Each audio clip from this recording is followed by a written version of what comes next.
Today we're looking at 10 NBA players who betrayed their teams. The 10 biggest betrayals in the NBA since the year 2000. And by this I'm talking about players who betrayed their team, not the other way around. That video will come soon. But there's been a good amount of them over the years where guys just turn their backs on these franchises and their teammates in moves that really nobody expected or saw coming. And one of the best examples of this comes from 2012 when Ray Allen joined the Miami Heat. As we know, LeBron had always been a rival of the Celtics' Big Three, and that amplified when he beat the Celtics in the 2011 and 12 playoffs. Well, the plan was for Boston's Big Three to keep trying to beat Miami, but Ray Allen had other plans, because in 2012 he was an unrestricted free agent. The Heat had just beat Boston in 7 games, and the Celtics offered him a $12 million deal to return to the team. Well, he took less money from Miami to switch teams and go to their rivals. In a move that nobody saw coming, he didn't tell the Celtics beforehand, he didn't tell any of his friends or teammates, he just left, turning his back on all of them, as well as every Boston Celtics fan, because it pretty much destroyed that team's chances at another championship. I mean, not taking anyone's side here, but it was really one of the worst ways you could leave a team. So all of his former teammates, Paul Pierce, Kevin Garnett, Rajon Rondo, Kendrick Perkins, they all didn't talk to Ray for years. A couple years ago, Pierce finally spent some time with Allen, but the rest of the guys have still never talked to him again. And at this point probably never will. Then we gotta go a little further back to remember when Shaq left the Orlando Magic. Now I've seen a few people call this one a betrayal by Shaq, but I don't know about that one. Here, you decide for yourself. So of course in 1992 the Magic drafted O'Neal, and he quickly became a fan favorite. He was a superstar right away too, on and off the court. A few years passed, and in the 1995 offseason he's due for a max contract, and this was when everyone turned on him. The media started to question whether or not Shaq was worth a record-breaking $115 million deal. Then a poll came out where 91% of Orlando Magic fans who were asked said that Shaq wasn't worth that money. So combine that with Shaq already feeling like the Magic wanted to build their team around Penny Hardaway being the star, and he just straight up left to the Lakers and got a 7-year, $121 million deal, winning them 3 championships and definitely proving the Magic wrong. Now some people say he betrayed the Magic because he didn't even let them sign and trade him, and the fans and media turned on him, so you could see why he didn't care about leaving. But there was no word on if the Magic started to give up on him too. If they did, you can see why he did what he did, but if they didn't, maybe this one's kinda on him. And next up is Jason Kidd, with just the ultimate betrayal. So as we know, Kidd rejoined the Mavs in 2008. He helped Dallas win their 2011 NBA championship and played there for one more season until 2012. Well, in the 2012 offseason, he had a talk with Mark Cuban, and in it they discussed how Jason would resign with Dallas on a 3-year $9.3 million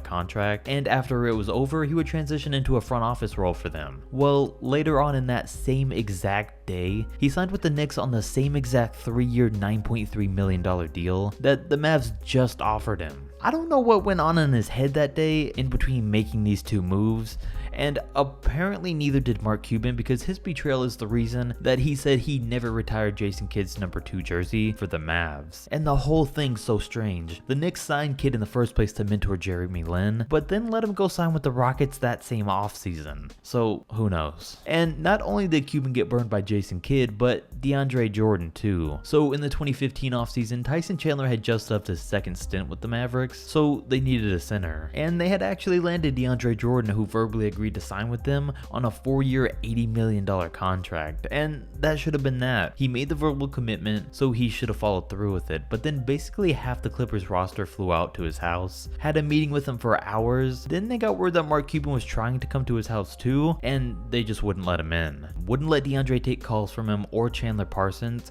and they eventually persuaded DeAndre to sign with LA on a 4-year $88 million deal. So he really betrayed Mark Cuban and the entire Mavs roster by backing out of his deal at the last minute. And it was one that hurt, because now instead their starting center was Zaza Pachulia. Then there's probably the most popular with Kevin Durant, turning his back on the OKC Thunder and leaving to the Golden State Warriors. OKC drafted him, he made it to the NBA Finals with them, was a part of a duo with Russell Westbrook, won the MVP, and then surprised everyone signing with the 73-9 Golden State Warriors, the team that had just come back from a 3-1 deficit to beat the Thunder in the Western Conference Finals, by the way. And it's always surprising when a superstar just leaves a team in free agency, because most of the time if the team is expecting them to leave, they find a trade for them. But that wasn't the case here, because not only did he leave Westbrook, but it was reported that he had a dinner with Russ and Nick Collison and told them that he wasn't leaving the team and that he was staying with the Thunder, then got on a plane the next day and met with the Warriors and decided to sign with them. So he betrayed OKC and Westbrook in a way, which is why they didn't talk for a while after that. And how he handled it may have been messed up, but I am on KD's side with this one. On the All the Smoke podcast a while back, he said he left OKC because his entire team there, he was just playing with a lot of athletes and never any skill guys. He was tired of being the only one on the team that could shoot. And how could you blame him? KD was right. I mean, look at their lineup his last year there. Their starting five was Westbrook, Andre Roberson, himself, Nick Collison, and Steven Adams. So he left to the Warriors, who had two of the most skilled players and best shooters in the NBA. So in his case, it was a perfect fit for him. Then we go way back to Gilbert Arenas in 2003. He was drafted in the second round by the Warriors and played for them for 2 years. And he was clearly becoming a star, so in 2003 he was a restricted free agent. And the Wizards offered him a 6-year, $60 million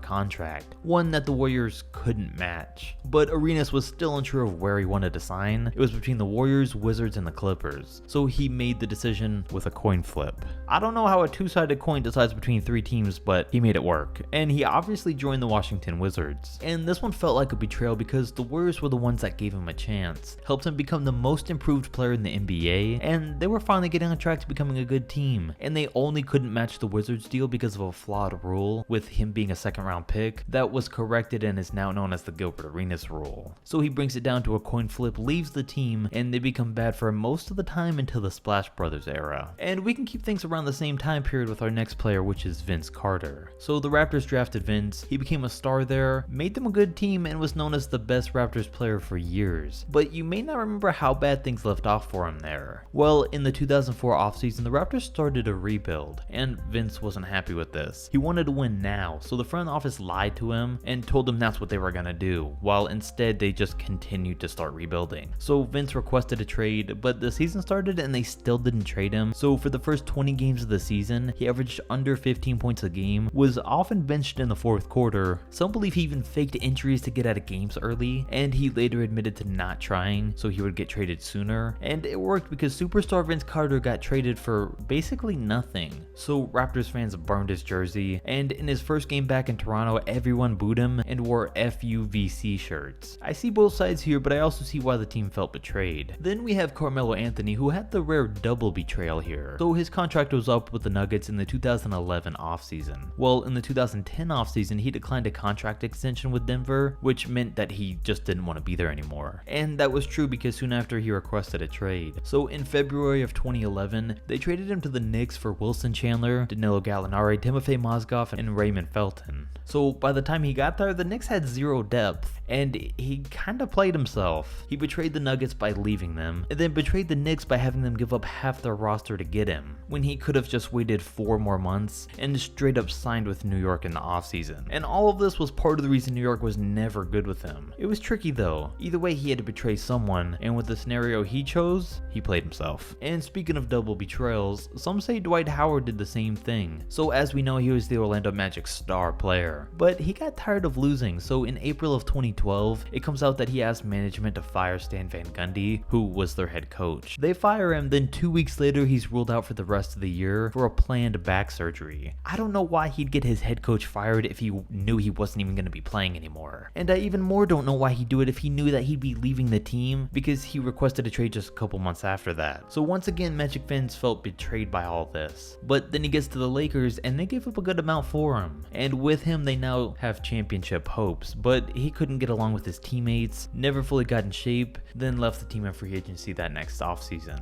So he didn't give it his all, and it cost them too. And finally, we have Kyrie Irving and LeBron James, who both did the Cavs dirty. Kyrie requested a trade out of nowhere and did it publicly, to the point where it hurt his trade value for Cleveland, turning his back on LeBron James as well as the team that drafted him. And LeBron betrayed the Cavs in what was one of the biggest backstabbing moments ever, because he announced his free agency move on live TV without informing anyone in Cavs management what he was gonna do, and left them with the impression that he was gonna re-sign with them. So they lost him and got nothing in return, and of course were a terrible team until he returned. If you enjoyed the video, don't forget to to drop a like, subscribe if you're new, comment any video ideas you might want to see in the future, and I'll catch you next time.